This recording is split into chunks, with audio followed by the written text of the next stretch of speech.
Hello students, classroom में स्वागत है। आज हम खाली कुर्सी तकनीक या एम्प्टी चेयर टेक्निक पर बात करेंगे, जो गेस्टाल्ट थेरेपी का एक बहुत ही महत्वपूर्ण हिस्सा है। इसके द्वारा कुछ 4-5 स्टेप्स होते हैं, हम लोग वन बाय वन वैसा करते हैं। और इसके द्वारा क्या मूल चीज़ है, तो अनसुलझे भावनात्मक कॉन्फ्लिक्ट और अधूरे कार्यों के कारण जो तनाव हो रहा है, उन सबको दूर करने में इससे काफ़ी मदद मिलती है। तो इस टेक्निक में सबसे पहले क्या किया जाता है, जो थेरेपिस्ट है वो आपको आपके सामने एक खाली कुर्सी है, आपको वो दिखाता है और आपको कल्पना करने के लिए कहता है। और ये कल्पना, जैसे आप जो व्यक्ति को आप कुछ कह नहीं पाए हों, जिनसे आप किसी प्रकार का आपको तनाव या विवाद हो, चाहे वो आपके फादर हो, फ्रेंड हो, लाइफ पार्टनर हो, जो भी, तो आपको कल्पना करना है कि वो उस खाली कुर्सी पे बैठा हुआ है।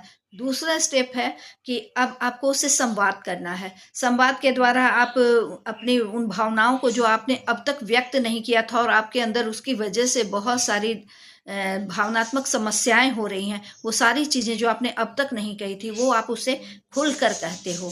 तीसरे स्टेप में क्या होता है कि फिर अब वो जो खाली कुर्सी था, वहाँ पे आपको बैठने के लिए कहा जाता है। और अब आप वो व्यक्ति हो जिससे आप नाराज थे, उस व्यक्ति की भूमिका आपको अदा करनी है। और जो आपने सवाल किया था वो उस जवाब देगा। तो इसमें क्या होता है, दूसरों के प्रोस्पेक्टिव को, दूसरों की फीलिंग्स को आपको समझने का मौका मिलता है। उसके बाद नेक्स्ट जो होता है कि ये चौथा स्टेप है कि बार बार ये आदान प्रदान चलता है। एक बार आप खाली कुर्सी से बोलेंगे अपने मन की अनसुलझी और दमित भावनाओं को, जो आपने अब तक किसी को नहीं कहा है।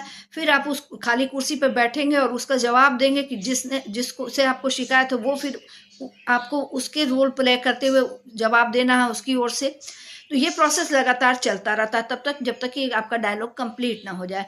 पांचवा स्टेज जो है वो लास्ट फिनिश्ड स्टेज होता है। यहाँ पे आकर फिर हम थेरेपिस्ट के पास बैठते हैं और उनसे बातचीत होती है। उस अनसुलझे भावनात्मक चीज़ों को जो हमने खुल के कहा, उसका वो कहने के बाद क्या अंदर से इंटरनल फीलिंग हो रही है, क्या एक सूझ विकसित हुआ है, इन सारी बातों पर चर्चा होती है।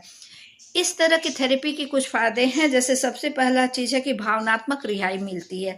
दबी हुई भावनाओं, जिसको आज तक हमने कहा नहीं था, उसको कहने के बाद मन बड़ा हल्का हो जाता है। सेल्फ अवेयरनेस होता है, अपने अंदर की भावनाओं और व्यवहार को जो हम नहीं समझ पाते हैं, वो क्लियर हो जाता है। और दूसरों के प्रोस्पेक्टिव को समझने के कारण हमारे अंदर एम्पैथी डेवलप होती है और इससे हमारे अंदर रिश्ते की करवाहट में कमी आती है। तो इस प्रकार हम इस थेरेपी के द्वारा तनाव को कम करते हैं, डिप्रेशन को